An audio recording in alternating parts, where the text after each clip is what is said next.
Yeah, so welcome everyone to this very timely IFIS colloquium. It's the 48th colloquium, and really before entering into the topic of today, which is about taming the bear, and looking at what's happening at the moment from a different angle, from the angle of adult development.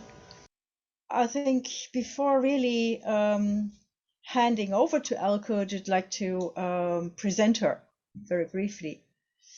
Most of you might know her. Elke is a social and political scientist with a PhD in Russian studies. And she has also done a dissertation on the political implication of Russia's not dealing with its Soviet past. And she has published extensively on the use of adult development theory in the social and political science. And there's obviously, if you're interested, a list of publications that we can send you, and you will find on the IFIS website as well. Yeah, and sort of since 2012, she's been really looking into how to combine Russian studies, leadership studies, and adult development. And this is what Elke will be presenting and involving you in today.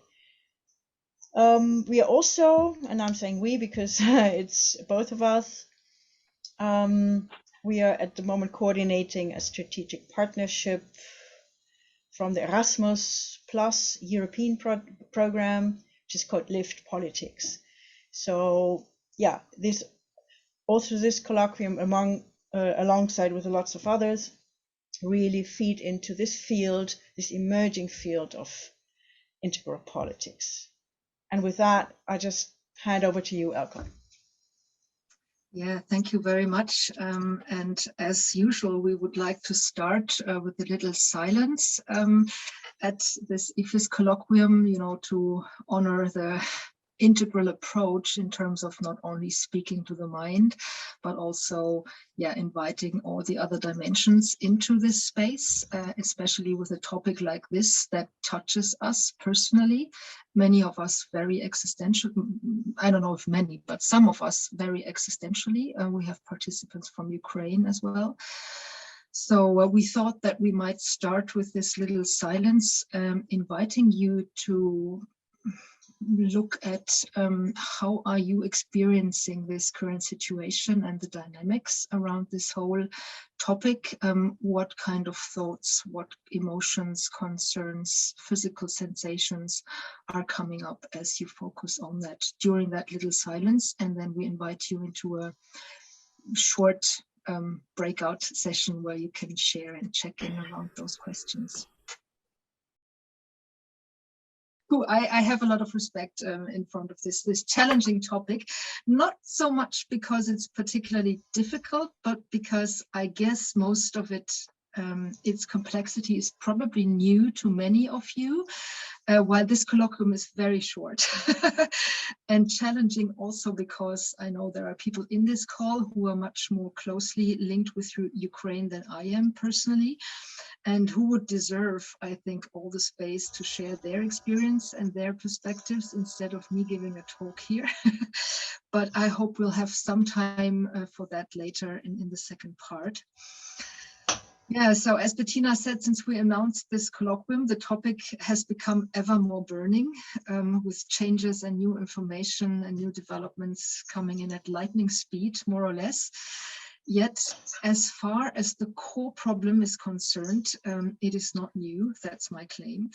And what I will present today is essentially an update on earlier work about some of these red threads that I have published already 5 years ago together with a colleague in a developmentally informed analysis of Putin's leadership. And maybe you've seen that on our website. And that was shortly after the annexation of Crimea, which followed more or less the exact same pattern of reasoning and behavior. So part of my message is that what we currently see with the so-called Ukraine-Russia crisis is not surprising from an integral perspective, even if the degree of escalation appears a lot greater than before now. So it seems that the West doesn't really seem to have an idea, and what's worse, the West doesn't seem to have a workable theory for explaining what's going on. And that also came through in the check-ins a little bit. Well, what sources to trust, etc., etc. I can't really, evaluate what's true. Yeah, but if you have followed Putin right from the start, what is happening now is not a surprise at all, because there is a certain logic and a rationale to it that can be uncovered. And if so, it can be addressed and responded to in a developmentally informed way. That's at least my claim. But in turn, of course, this requires a willingness to listen and to see with open eyes, with an open heart and open will, as Sharma would put it, probably, and to also be willing to look at one's own blind spots, which the West has not done so far, at least not seriously, let's say. And yeah, you can start sharing the slide number 3 with the overview of today's input. Part of the motivation to offer this colloquium is my continued irritation about how Western politics and the media, at least up until recently, seem to be totally puzzled with Putin and seem to not understand what he is all about. In other words, they seem to ignore what appears obvious from an adult developmental perspective, which is why politics sometimes responds in less than optimal ways, put mildly. So yeah, my aim for today is to briefly present some considerations about how I think we can and we must make sense of Putin's behavior and politics. And I will only talk about the adult developmental aspect, not give a fully fledged integral analysis now. And that's hoping that most of you are at least somewhat familiar with developmental theory, familiar enough at least for us to then engage in a little think tank exercise, which is the main interest for tonight, to jointly brainstorm around how a developmentally informed integral politics could respond more adequately to the current situation. And of course, we're focusing only on Russia, whereas in the original invitation, the description of this event was a bit broader than that, including non-democratic leaders more generally. So in the first part, I'll have some input, some claims and questions for you as food for thought, not ready-made answers. And in the second part, we'll go into this little think tank exercise. But before we start, I'd like to get some feedback from you. Next slide. It would be really good to know or to get a little bit of a sense of how familiar you are with adult development theory and models. And I think the little survey that we wanted to do is not working. So maybe we'll just look at two things. One question I would have is like, how familiar are you with like adult developmental theory in general, let's say? And if you could just put into the chat numbers from 1 to 5, 1 meaning, or 0 to 5 if you want, never heard of it until I'm an expert, I'm using it every day, so to speak. And then for the second question, I'll be talking mostly about the Cook-Greuter model, and I'd be interested to know if you are familiar with that or not, ego development or the Cook-Greuter model of the leadership maturity framework. So yeah, I think I'll start with a few considerations and suggestions as to how to make sense of what's currently going on from an integral perspective. And I'll start with a quote. And the quote is, it's a quote from our website, actually. If a problem appears unsolvable, you have the wrong paradigm. In other words, if you cannot make sense of a person's behavior, the reason might be that you don't understand their action logics. Now, action logics is a concept taken from this ego development or leadership maturity framework by Susan Cook-Greuter. which is based on earlier work by Jane Loevinger. That's on the next slide, Bettina, which I have used together with a colleague in the two papers that I've mentioned, in which we have tried to make sense of what we observe as Putin's political leadership, and that's discourse and behavior. But actually not much has changed since then as far as the core diagnosis is concerned. On the contrary, I would say. So the claim is that Putin's behavior is not a riddle if you have the right paradigm, if you see the action logic behind. So how can this model, this theory, be used to explain political leadership? The first question, of course, is to address which one among the many models available is the best fit to analyze and to explain political leadership. We have used this model here as one of the most differentiated models of ego development, because leadership, and that's the next slide again, is not only about being smart in the sense of solving certain cognitive tasks. It also has to do with, and that's quotes now from standard leadership theory, it's about interpreting problems based on an understanding of oneself in relation to others. It's about identifying ends and means to solve them, whereby you have to take into account others' interests or not. It's about proposing positive visions, solutions, and so on, and to mobilize followers of whatever kind to implement those solutions. And in order to do this, leadership typically also has to answer questions about self, identity, and values. Next slide. In our case, those questions are: who are we, in that case, Russians? What is Russia as a country, as a nation, as a society? Who are we different from, and how? How should we relate to our neighbors, and to relate to which neighbors, and why so? What is the meaning of the historical experience that Russia has gone through? What are lessons to be learned? Quite generally, how should we behave? What is good behavior, good governance, good politics? What is a good leader? And so on and so forth. And these questions are very similar to typical questions that any evolving self is dealing with on an individual level when it starts to build and eventually to transform its identity, which is the sense of who he or she is or becomes as they develop and as this becomes more complex and more differentiated. Next slide. Now, we claim that this is not just an analogy between those models and political leadership, but that the personal and the political are closely related when it comes to political leadership. Because the leader as a person is a person with a history, with an identity, with a sense of self and others, and a whole mindset around these, which determines the lens through which the leader perceives and makes sense of the world as a basis for their behavior. So let's illustrate this by what we see as the central motivational drivers of Putin's politics. And in the paper, we start with a disclaimer. That's the next 3 slides about methodology. I will go through that very, very quickly here, which is essentially saying that we're not doing a psychological analysis with all the methods that Cook-Greuter and so on have used, but we're really remaining on the level of discourse on what is publicly available. And so this is more a claim which is about what we see on the public level, about the leadership, not about the person. And the data that we have used, next slide, are really, a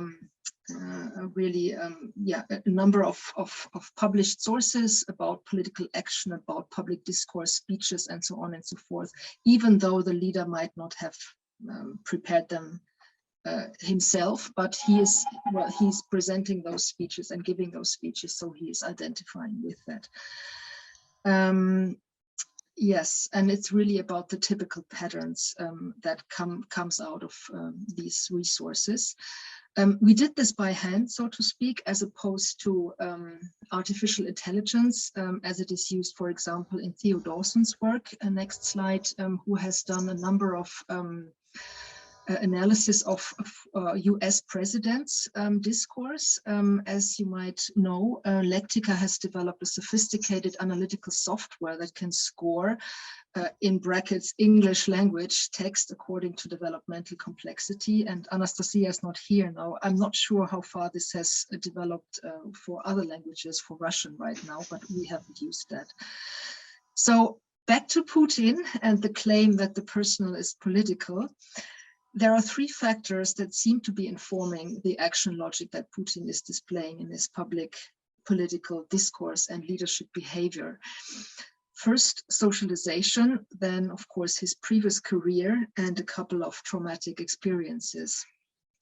So besides some childhood experiences, which I will not go through here, and a self-image of having always been the troublemaker and so on, what is most telling, I think, is his professional career inside KGB, where he served for 16 years in his, let's say, formative period in his life as a young man. Due to which, as a KGB officer, he not only had a very uncritical attitude towards the Soviet regime, but he dedicated most of his professional life to protecting this regime against foreign and political enemies. So this and his worldview corresponds largely to what we could call the KGB worldview. In other words, the Soviet Union is surrounded by enemies that have to be eliminated by all means. It sounds a little bit simplistic, but yeah, there's a lot to it. And Putin himself called his resignation from the KGB, which happened only on August 20th, 1991, when the defeat of the August coup was foreseeable. He called that the most difficult decision in my life. And assumedly, this was an opportunistic decision because it was clear that the putsch was going to fail and the KGB was on the loser's side. So he has never voiced any criticism, but rather pride in relation to the KGB. And thirdly, the end of the Soviet Union as a traumatic experience. Next slide. And you know that you've probably heard it a lot of times these days. While his predecessors, Gorbachev and Boris Yeltsin, had deliberately terminated the Soviet Union and tried to open up the country towards more liberal conceptions of politics and also economics, Putin has declared at several occasions that he experienced the fall of the Soviet Empire as, quote, the greatest tragedy of the 20th century. Therefore, it is safe to assume that he experienced the end of the Union as a personal trauma and humiliation, because his job and his whole professional biography was very closely linked to that regime, of course. And biographers report that at some point very early in his post-Soviet career, he sort of developed the idea of wanting to build another better Russia, by which he basically means a Russia that would not let him down again and that would not let itself be humiliated again by the external world. And he has confirmed that and spelled this out more clearly in his speech just 2 days ago. Slide 15. So this motivation rings bells with anyone who's familiar with ego development, because what is psychologically interesting here becomes politically relevant, considering that the worldview based on this is actually informing Russia's politics. So Putin his coming to office as a Russian president in 2000 marked an important break in Russia's recent history. And more precisely, we can say it was a break with the very incomplete break with the Soviet Union that had started to happen before and throughout the 90s. So now, my core claim is that Putin's leadership profile, viewed from an adult developmental perspective, next slide, is a self-protective profile. In Cook-Greuter's model here, and I will simply consider this as known because I just don't have the time to go into all the different levels, but you see it's part of the pre-conventional stages. Yeah, and this is a stage that actually only occurs, it only shows up in Cook-Greuter's model, and this is why this model is so helpful for diagnosing this topic, I find. So how did we arrive at this diagnosis, and what did we find more specifically? Next slide. We coded individual sequences of leadership behavior in the areas of domestic and foreign politics, using data based on different kinds of written resources, as I said. And what we found there is, on the one hand, a structural, well, we could say center of gravity, which informs most of Putin's leadership behavior. In fact, 46% of the sequences, which we argue is a self-protective identity or opportunistic action logic in this LMF. On the other hand, we also find a broader range of other action logics beyond this, both lower and higher in complexity, which occasionally come into play in specific areas or situations. And those reach from stage 2, which is plain egocentric impulsive behavior, 24% of the sequences in this model, up to the expert stage, with a lot less sequences. While the conventional stage 3 with 24% clearly seems to be the target level in need of further development and consolidation here. Now, to make sense of Putin's leadership behavior as a whole, of course, one would have to consider the whole dynamics and interrelations between all of these levels. But for reasons of time, I will only spell out the most prominent action logic here. And again, I would like to stress that I'm not talking about Putin's personal ego structure, but really about what we observe on the level of discourse and behavior. So what does this imply? Again, I will only mention the most important elements, and you probably know some of those typical images of Putin's self-staging as a strong man. And this also shows up repeatedly in the discursive data. We see a competitive win-lose logic as it is used in sports and warfare for describing the political process. I win, you lose, or vice versa, with no idea of cooperation or finding win-win solutions through dialogue and mutual understanding, for example. And that's now the next slide. Rather, we see the perception of other political players as opponents, and Putin has by now eliminated virtually all opposition, including critical media and independent organizations. You might have come across that information. We see an often very rude and macho type sexist language, the last example of which being the quote about Ukraine, and which you might have heard. I'm quoting it here. "Whether you like it or you don't like it, bear with it, my beauty." That's what he said a few days ago. It's like rape, right? And that's part of his normal language. We find the idea that one or his power is threatened, and one has to defend. So you have to, your power is threatened and you have to defend yourself. The idea that you have to control yourself and to mask your goals in order to achieve them while expecting the opponent to do the same thing. The idea that there is always a hidden agenda and that therefore other players generally cannot be trusted, and the active use of opponents' strengths and weaknesses for attaining own goals. And yeah, a sad or funny thing is that we could call this a judo worldview. You might know that Putin has a black belt in judo, and believe it or not, on the Kremlin website, there used to be a quote which says, "Judo teaches self-control, the ability to feel the moment, to see the opponent's strengths and weaknesses, to strive for best results." And if the quote continues, "I'm sure you will agree that these are essential abilities and skills for any politician." And that's a quote by Putin. So the idea is that politics is like martial arts at best, or war with different means. Slide 21, please. And my claim is really that most of what we see in both Putin's political actions and his public discourse for justifying his self-image corresponds very well to the leadership maturity framework's description of the self-protective leader.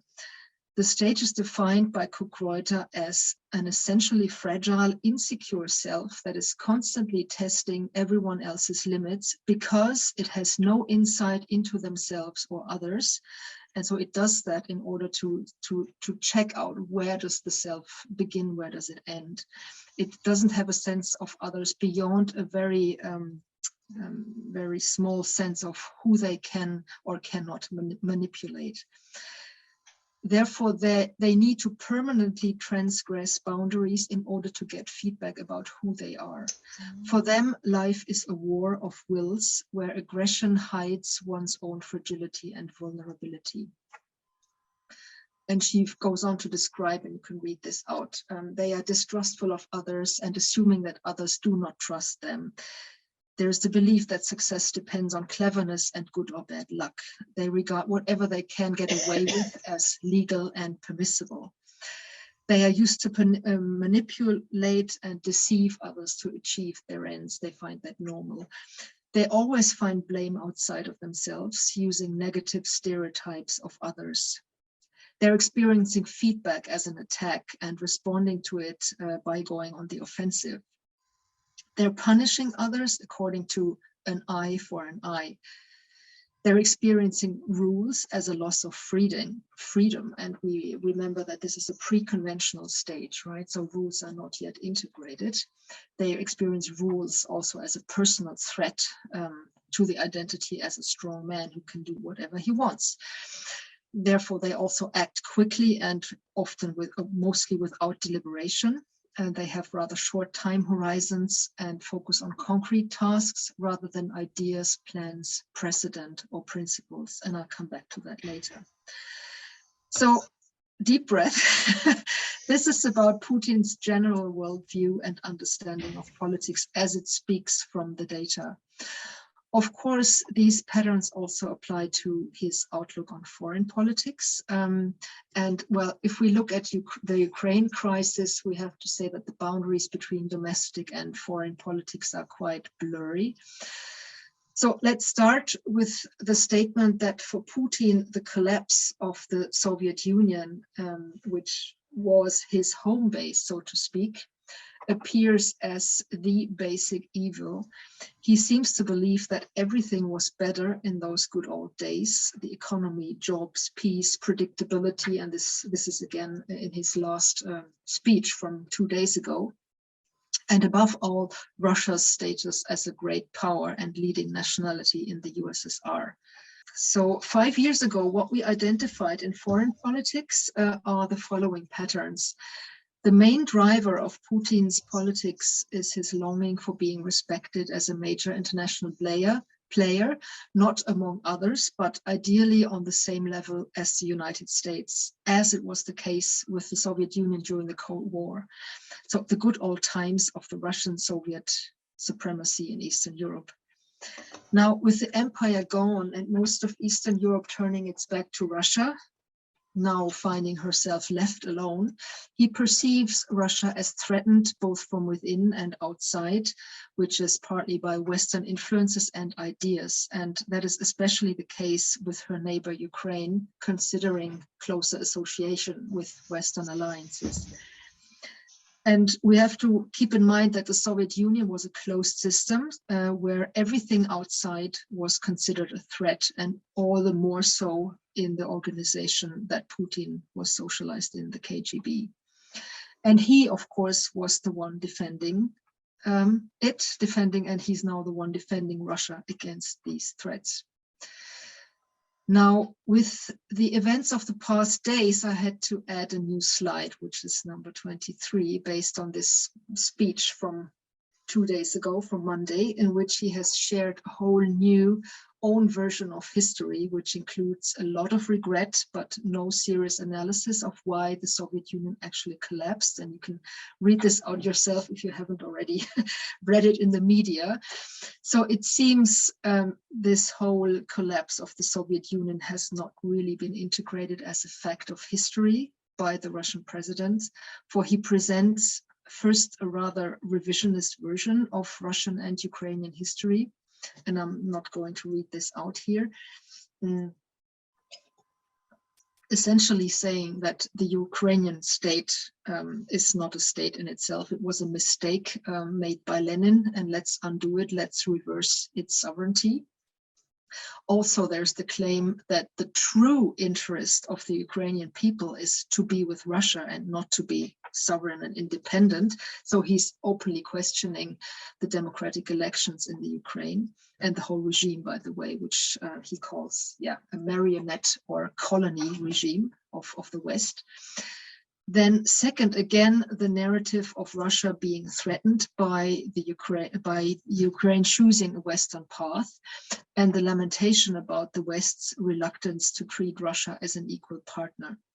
Now, you might have heard and you might be aware that behind this whole narrative of the West or NATO and their enlargement threatening Russia, there is, of course, also the sense that Russia's existing political status quo, its identity, its political regime is threatened by the so-called orange revolutions, even though that is not always articulated explicitly. So Putin's power is pretty much equated with Russia's interest, and consequently a democratic transformation is perceived as a personal threat to his identity, which we can understand. And that's also why all NGOs and all actors who work towards more democratic goals and ideas are officially discriminated as foreign agents if they are not completely banned or eliminated altogether. So the profile of 5 years ago has not lost its topicality. You can go to the next slide. We see the dilemma of someone who sees himself as a strong man in defense of his tribe, so to speak, which is firmly locked, who is firmly locked up in his alternative worldview. And we have often heard over the past days that he is not seeing a lot of people. He's completely closed up in his own mental model and his own universe, partly because of Corona, by the way, because he's so afraid to get Corona. And somebody who's haunted by a sense of his truth not being seen and heard, which generates an almost paranoid fear of weakness, of being the underdog, based on the assumption of external danger, unless some grief and integration work is being done, which is not the case at all, for the time being at least. Where are we? Slide 24. Yeah, that's good. So therefore, the claim goes on, if for whatever reason Putin does not get this respect that he's after, he attempts to force others into respect and cooperation. And I was tempted to show you a short video session of also 2 days ago, the session of the National Security Council, where Putin really, where you can see how he treats the chief of his secret service, who becomes very small as Putin sort of, anyway, but it's in Russian, so it's maybe not so telling if you don't understand it. So next point on my list here is that, in turn, he doesn't seem to anticipate the impacts of this behavior of threatening everybody else into what he wants, and that this, of course, produces counterproductive outcomes. So in result, though merely seeking respect, assumedly, he ends up frightening everyone, mistaking fear for respect.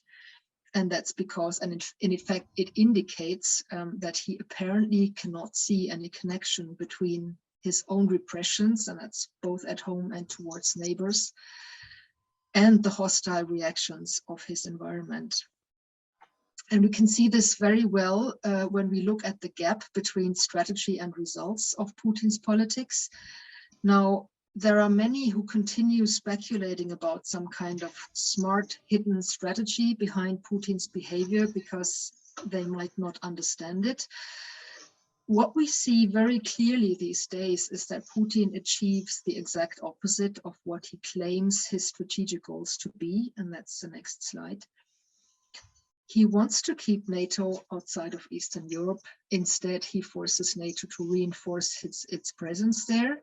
He does not want new members to enter NATO, and he's about to frighten more states into it, not just the Ukraine, but also Sweden and Finland. He assumedly wants to split up the US and Western Europeans. Instead, he causes them to tighten their alliance. He wants to use gas deliveries as a means of power, but instead causes his clients to diversify their sources and make themselves independent of Russian gas. And lastly, he wants to gain respect and recognition in the West, but instead, in fact, he is increasingly perceived as a pariah and an enemy of any free democratic society. All the political friends he has are the autocrats from around the world. So sadly enough, all of this clearly shows that he seems to be unable to anticipate what we would consider to be logical consequences of his aggressive behavior, and that's both at home and in relation to neighbors. And in turn, this seems to illustrate also the claim of a very limited capacity of social perspective taking and empathy, and of a rather simple and undercomplex structure of reasoning and meaning making. Now, it is very well known from developmental theory that lower levels can at best grasp the next higher level, which we also do see in Putin's behavior occasionally. And that's number 26.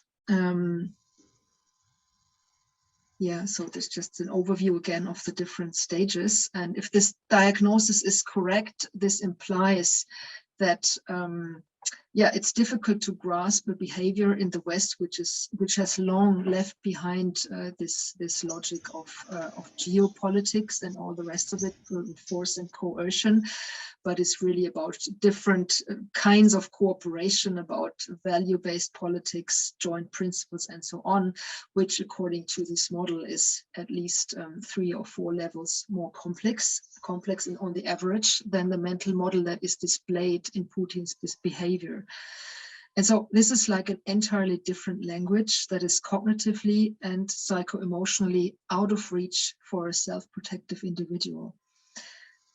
So sadly, again, the same seems to be true the other way around, in some sense at least, where most Western leaders fail to comprehend the action logic that is driving Putin's behavior. Just because it's so uncommon in the West for somebody in a leadership position to behave that way. And therefore they are expecting or projecting expectations onto him that he simply cannot fulfill. Yet if this analysis is correct, the best that we can expect as an incremental change in self-protective behavior is certainly not Western pluralist behavior, but a shift toward the next level, which is conformist interpersonal. Yeah, as I said, we see that occasionally in his profile, but it's not the dominant. It's not the dominant logic that we see in action there, and therefore it can rather be interpreted as a growth edge or developmental goal. Again, not in a personal sense. About that, I cannot make claims here, but really as far as his publicly displayed leadership is concerned. So it's the answer to the question, what can we expect at best as a realistic change would be conformist behavior. To sum up, next slide, from an integral perspective, Putin is not a mean person per se, but rather someone with a limited capacity of perspective taking, despite a certain cognitive intelligence, which we haven't looked at here. This was really about ego development, combined with a personal story of unintegrated trauma, and who, by means of his current power position, he can afford to act out this action logic in a very reckless and very antisocial way, and with globally harmful implications, as long as we, the rest of the world, let him do this and don't respond to him in a more adequate, more developmentally informed way. So yeah, so that's my summary. Putin's behavior is not a riddle if you have the right action logic. And I'll stop here for sharing and little Q&A, and maybe also a break if you need it, before inviting you into a think tank about what such a more adequate, more developmentally informed response could actually look like. Thanks so much.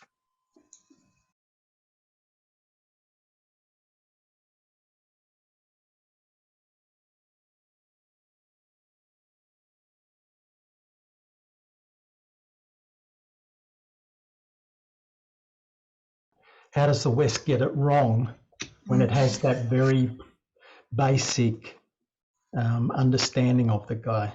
Yeah, Well, this is not the only perception that we see in the West. We see a lot of very different perceptions, and there's a big range. And there's also this perception, at least in the German coverage that I follow, there's also this, oh, well, what a smart, strategic guy, you know, he is so clever that we don't understand him.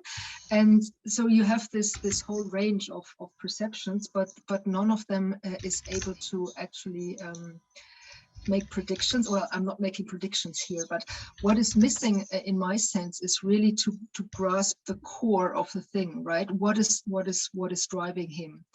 And in my view, when we get the action logic, it's much easier to deal with a person like that, because we can see, well, what's driving him, what does he want, and how is he going to behave in order to get it, because that's very clear if you can see what are the main points in his profile, right? And just claiming that he's a tyrant, it seems a bit superficial, because of course he is in a way, but that's just calling somebody a bad person or a bad guy, which is true, but that doesn't help us understand why he's acting that way, and it doesn't help us responding to it in an adequate way, I find. At least not as much as if we consider this whole background, you know, and this whole logic, because I hear oftentimes, well, I mean, over the past week, so many media articles said, well, this is a riddle, we don't understand him, you know, and what's going to happen, we have no idea. And I'm saying, well, it's easy to understand if you have this logic, because I mean, I'm following this for the past 20 years, and I haven't seen a single thing that didn't fit into this pattern, really.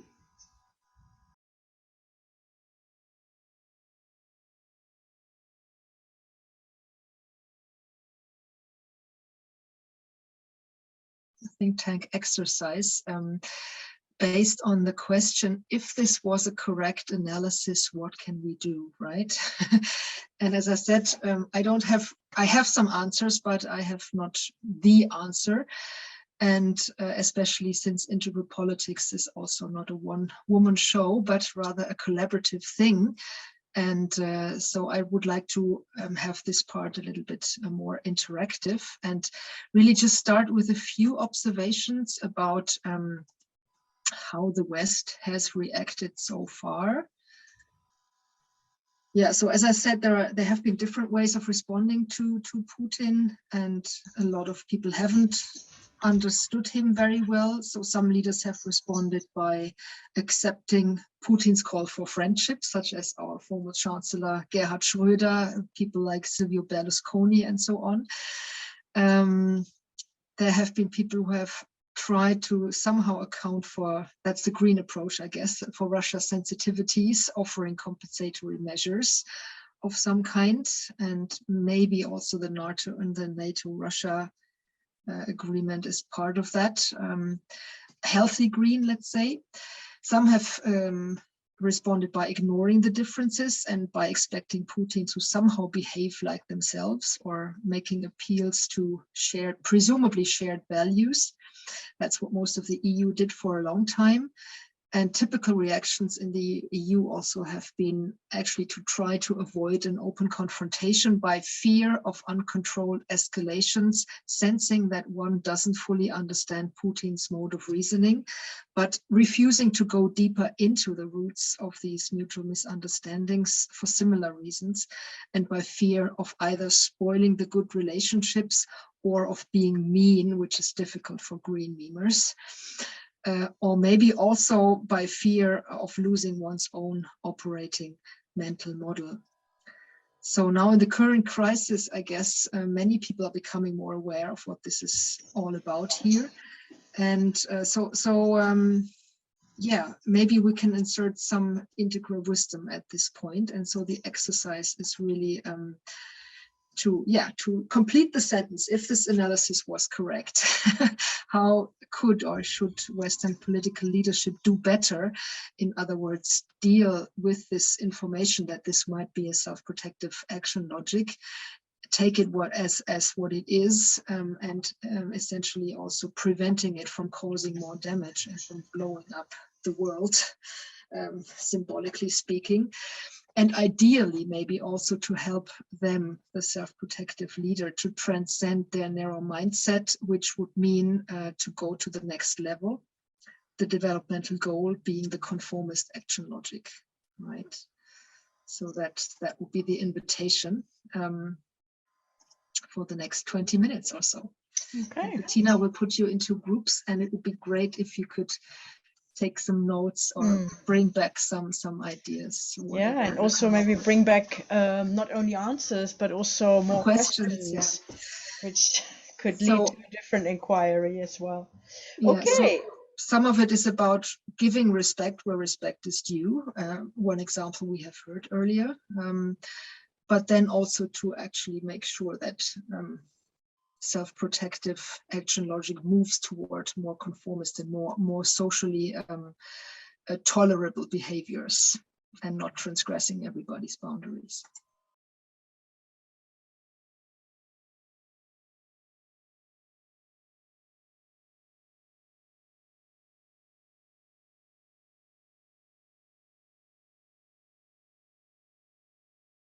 I can just briefly show this one slide that I have with some ideas, even though they date back a little while and they would need to be updated. And I'm really happy for this feedback that came in the course of this little breakout session here. So the very basic lessons that we would be able to draw from the developmental perspective would be that, well, two things need to be done. Well, give respect where it's due, but also draw very clear boundaries where it's necessary, and where this person or this leader transgresses boundaries of others. In other words, where they behave in an antisocial way, in a not sozialverträglich, wie sagt man, in a not socially compatible way, and that can take different forms. Well, first of all, acknowledge the differences and see, well, this is somebody who operates from a different system, from a different mindset. Make expectations very clear and insist on them being met. That hasn't been done in the past because the West wasn't clear in itself. You know, there were very different opinions about all sorts of things. Combine these expectations with persistent friendly pressure. It's like when you grow up a child, really, you have to be very clear if you want to gain their respect. It sounds maybe a bit simplistic, but it's very similar. Give maximum respect where it is due, and there can be a brainstorming about that. Sanction any trespassing immediately. That's very important, not just indirectly. And we've heard that economic sanctions, for example, work only over time, whereas with this kind of action logic, it's very important that you act immediately and that it can be sensed and felt, the reaction, and it can take different forms. Right. Acknowledge the need behind those threats, because not all of them need to be taken literally, but be prepared for them to be acted out. Right, those are just some ideas, and just to complete the picture. And I think with that, we'll stop with the substantial part of this. And Bettina, I wonder, we're a little bit over time, how to best close the session. Exactly. Yes.